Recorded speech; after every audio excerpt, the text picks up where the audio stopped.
انسان کی شرمگاہ بھی ہے، چاہے مرد ہو چاہے عورت ہو، اپنی شرمگاہ کی حفاظت کرے، اپنی آبرو کی حفاظت کرے۔ اللہ کے نبی فرماتے ہیں من یضمن لی ما بین لحییہ وما بین رجلیہ یضمن لہ الجنہ۔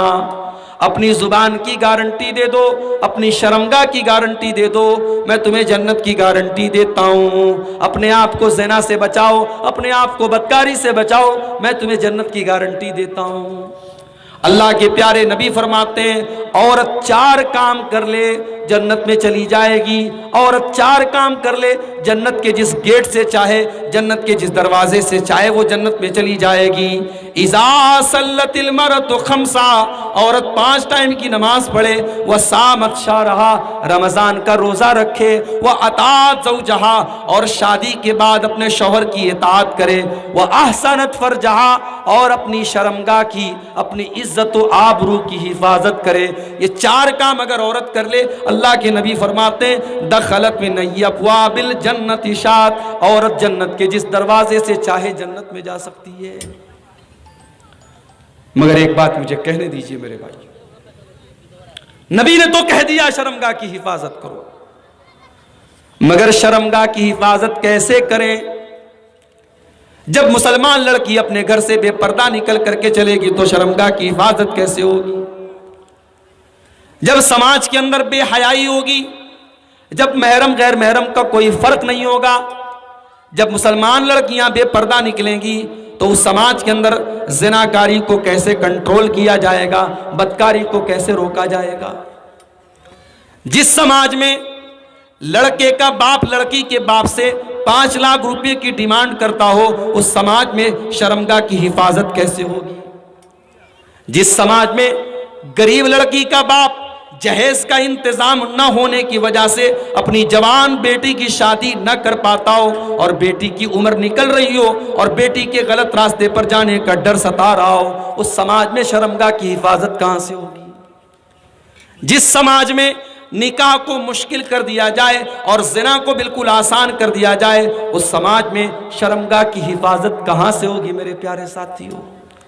اللہ کے نبی فرماتے ہیں وَأَن تَحْفَظَ الْبَطَنَ وَمَا حَوَا، اگر تم اللہ سے شرماتے ہو تو اپنے پیٹ کی حفاظت کرو، اور پیٹ سے جڑی جتنی چیزیں جس میں انسان کی شرمگاہ بھی شامل ہے تم اس کی حفاظت کرو۔ اور تیسری چیز وَأَن تَتَذَكَّرَ الْمَوْتَ وَالْبِلَاءَ، موت کو یاد کرو، اور موت کے بعد تمہاری باڈی کے اوپر، تمہارے شریر کے اوپر جو کچھ ہونے والا ہے تم اس کو یاد کرو۔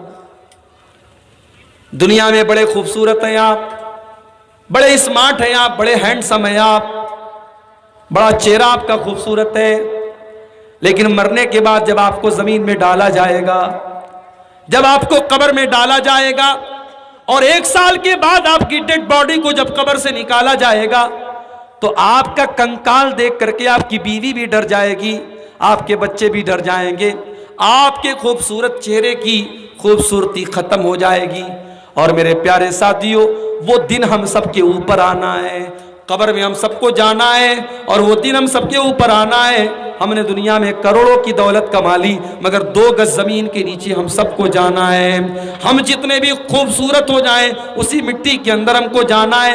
اللہ کے نبی فرماتے ہیں وَأَن تَتَذَكَّرَ الْمَوْتَ وَالْبِلَاءَ، موت کو یاد کرو اور اس دن کو یاد کرو جب تم بوسیدہ ہو جاؤ گے، جب تم مٹی میں مل جاؤ گے، جب تم مٹی میں ختم ہو جاؤ گے، تمہاری خوبصورتی ختم ہو جائے گی۔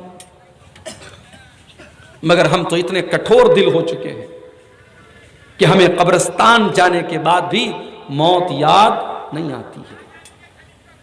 قبرستان میں کھڑے ہو کر کے بھی ہم موبائل سے باتیں کرتے ہیں، قبرستان میں کھڑے ہو کر کے بھی ہم ہنسی مذاق کرتے ہیں، ہمیں قبرستان میں بھی موت یاد نہیں آتی۔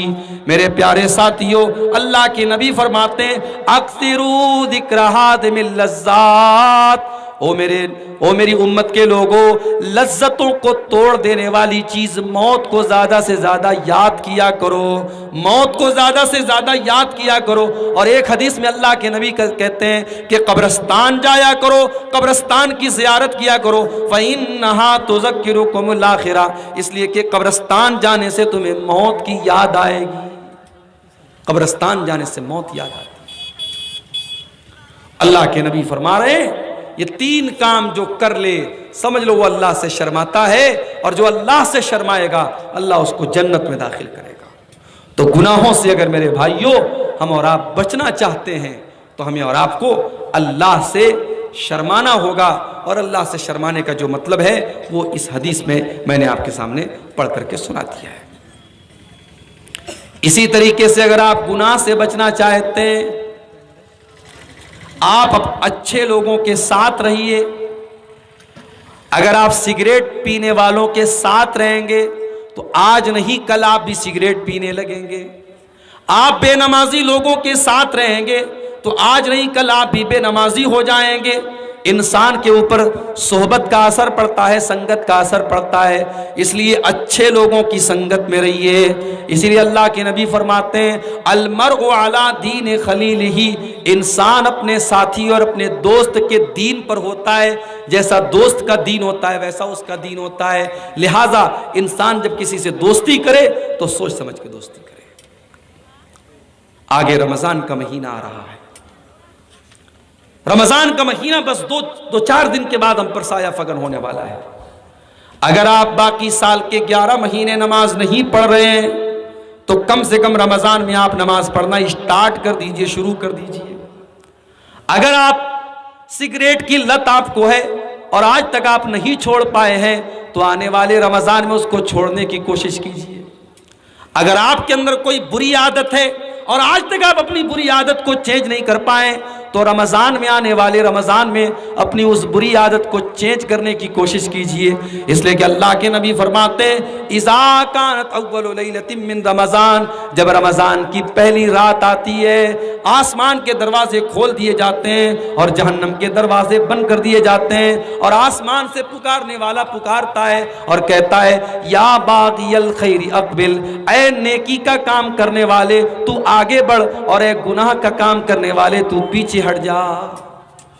اس مہینے کا میرے بھائیوں ہم اور آپ صحیح استعمال کریں، رمضان کو ہم اپنی زندگی میں چینجنگ کا اور پریورتن کا مہینہ بنا لیں۔